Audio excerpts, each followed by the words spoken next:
and succeed with integrity. Home and education places should become a learning places. I am sure BIMTech will keep these aspects of 21st century in mind, which will facilitate the students to learn what they desire to learn and become spiritually intelligent. Now friends, I am going to talk to you next point, dimensions of knowledge society and economic development. In the knowledge economy, the objective of society changes from the fulfilling the basic needs of all-round development to empowerment.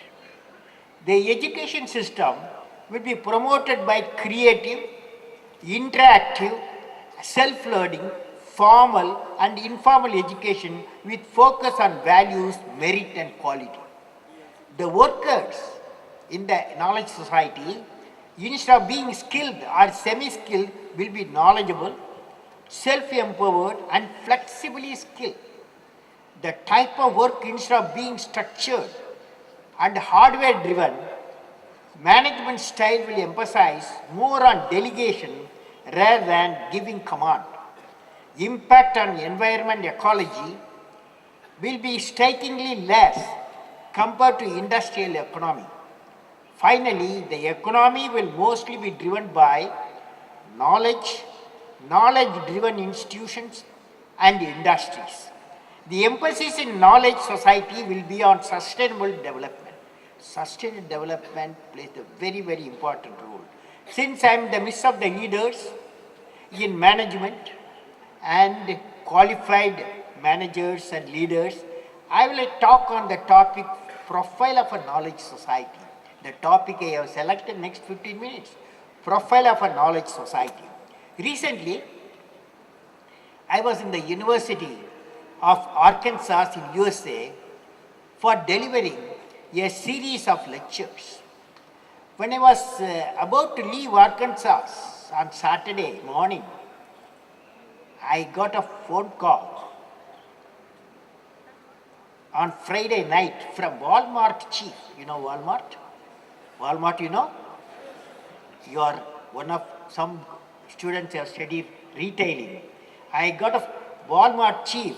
He gave me a phone call. He requested me to attend their Saturday morning retail distributors summit Walmart and address all the participants. There were about 3,000 participants. Since I had studied about Sam Walton, the founder of Walmart, I had an urge to see the uniqueness of the retail business and their partners. Sam Walton became the leader in retail stores. First, he learned all the rules of retail business.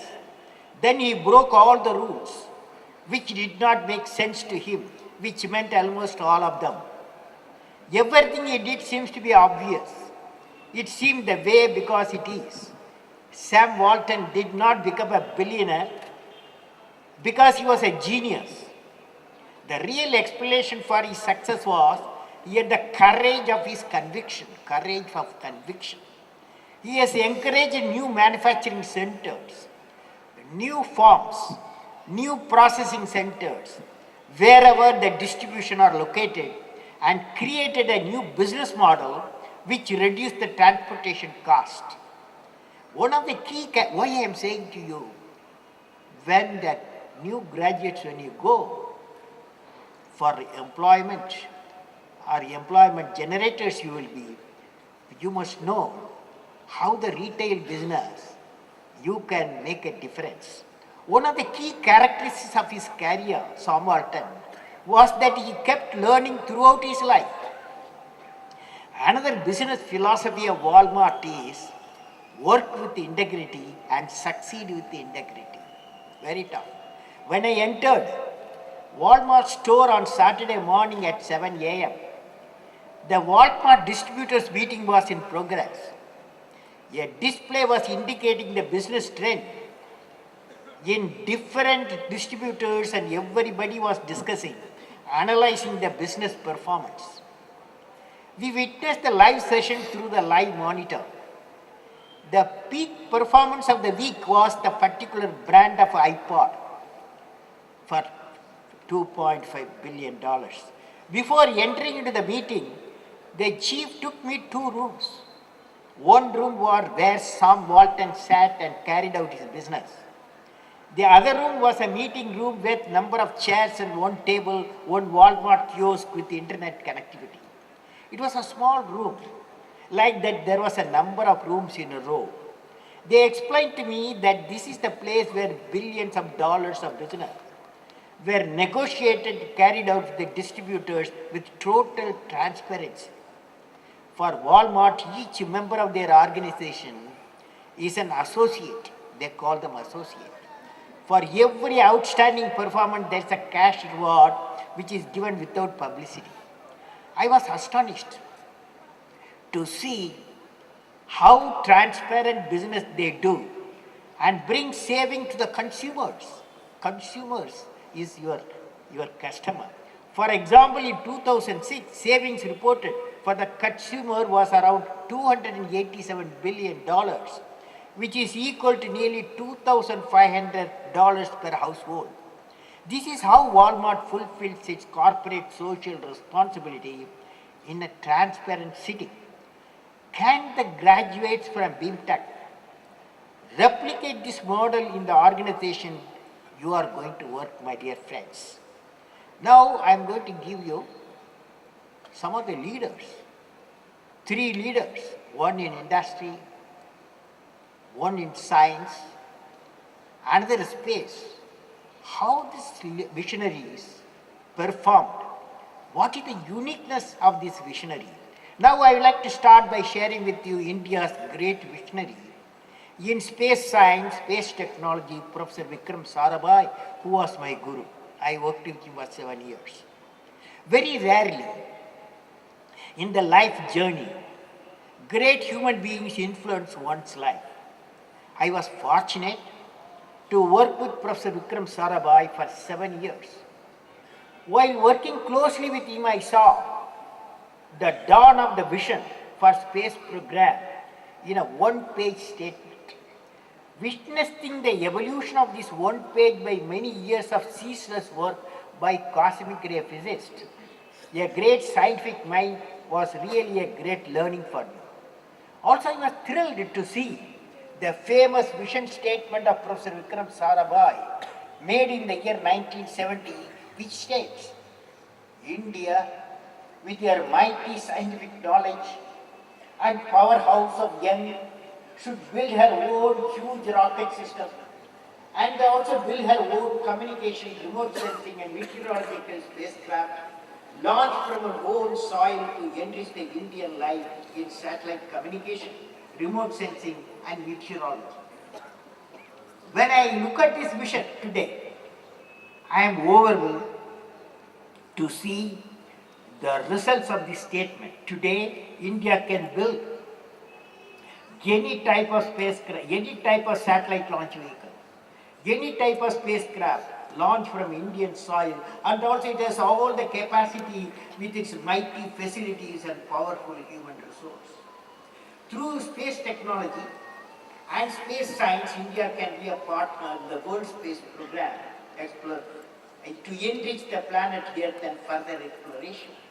ISRO has all the capacity with its mighty facilities and powerful human resource because of the vision of Professor Vikram Sarabhai. Also, India has launched and placed Chandrayaan in the lunar orbit, which has completed its mission and found the water. Now, friends, this is a space visionary. Now, a science leader, I am going to talk to you because you have to become leaders.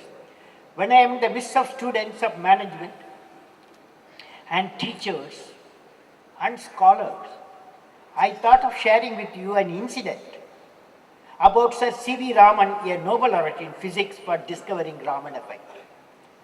Raman was in the first batch of Bharat Ratna award winners. As you know, Bharat Ratna is the highest civilian award in India. The award ceremony was to take place in the last week of January, soon after the Republic Day celebration of 1954. Then President of India, Dr. Rajendra Prasad, wrote to Raman, Sir C.V. Raman, invited him to be the personal guest in Rashtrapati Bhavan when Raman came to Delhi for the award ceremony. Sir C.V. Raman wrote a polite letter regretting his inability to go. Sir C.V. Raman had a noble reason for his inability to attend the investiture ceremony.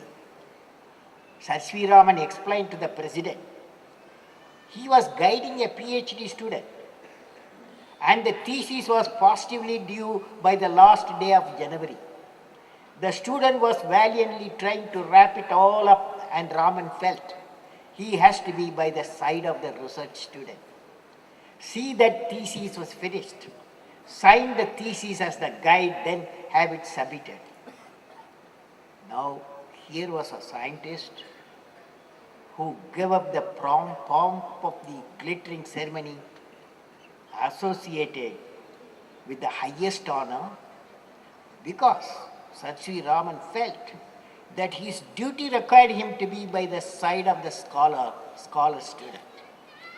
It is this unique trait of giving value to science that builds science. This one experience how leadership can be given for the growth of the science. If you are doing the research environment in this BIMTech, then you have to have the leaders, the faculty members should be in the mind frame of Sir C.V. Raman. Friends, third one is an industry. At this point, let me share the meeting between Swami Vivekananda and Jamsetji J.N. Tata during a ship journey. It happened long ago, 1893. A ship was sailing from Japan to USA. There was hundreds of people in the ship, including two significant personalities. One is Swami Vivekananda and Jamsetji Tata were in the ship. Swamiji asked Jamsetji what mission he was traveling. Jamsetji said that he wanted to bring steel industry to India, British India. He suggested, Swami Vivekananda blessed him. He suggested steel technology has two components. Swami Vivekananda said, steel technology has got two components. One is steel science and the other is manufacturing technology. What you can bring to this country in material technology, you have to build material science within the country. Jamsetji was thinking and thinking, made a decision. Earlier when Jamsetji went to London, he asked for technology transfer for steel plant. UK steel manufacturers looked at Jamsetji and said if Indians make steel, Britishers will eat it. Jamsetji crossed the Atlantic Ocean, talked to Americans and brought manufacturing technology for steel. And the Tata Steel was established in Jamshedpur. He seeded and worked for steel plant. Jamsetji is not there now, but 10 million tons per annum steel is rolling out. The visionary Jamsetji gave one portion of his asset for starting a science institute, today known as the Indian Institute of Science at Bangalore. The message I would like to convey to this audience, dream gives vision, vision gives thoughts, and thought leads to action. Jamsetji brought two establishments in India. First one was steel plant, and the other was an educational research institution based on the vision of Swami Vivekananda. A visionary like Jamsetji, with a blessing, paved the way for the establishment of Indian Institute of Science in 1909. The Indian Institute of Science, born out of vision of a great mind, is the foremost scientific research institution in India, providing postgraduate education. This institution, as envisaged by Swami Vivekananda, dreamt as one of the best material science labs, providing the best of research results for development and production of material for various R&D laboratory industry. Also, Indian Institute of Science is a renowned institution, various areas for physics, aerospace, technology, knowledge product, bioscience, biotechnology. This is one institution where convergence of technology like biotechnology, information technology and nanotechnology is converging. The result will have tremendous influence in improving solar cell efficiency, healthcare, particularly drug delivery system. Friends, now finally, let me describe my visualization of the distinctive profile of India by 2020. In another 11 years' time, when you take up various positions in the country, in the industry and R&D organization, even politics, what is the distinctive profile of India by 2020? A nation where the rural and urban divide has reduced to a thin line. A nation where there is an equitable distribution and adequate access to energy and quality water. A nation where agriculture, industry, service sector work together in symphony. A nation where education with value system is not denied to any meritorious candidate because of societal or economic discrimination. A nation which is the best destination for the most talented scholars, scientists and investors. A nation where the best of healthcare is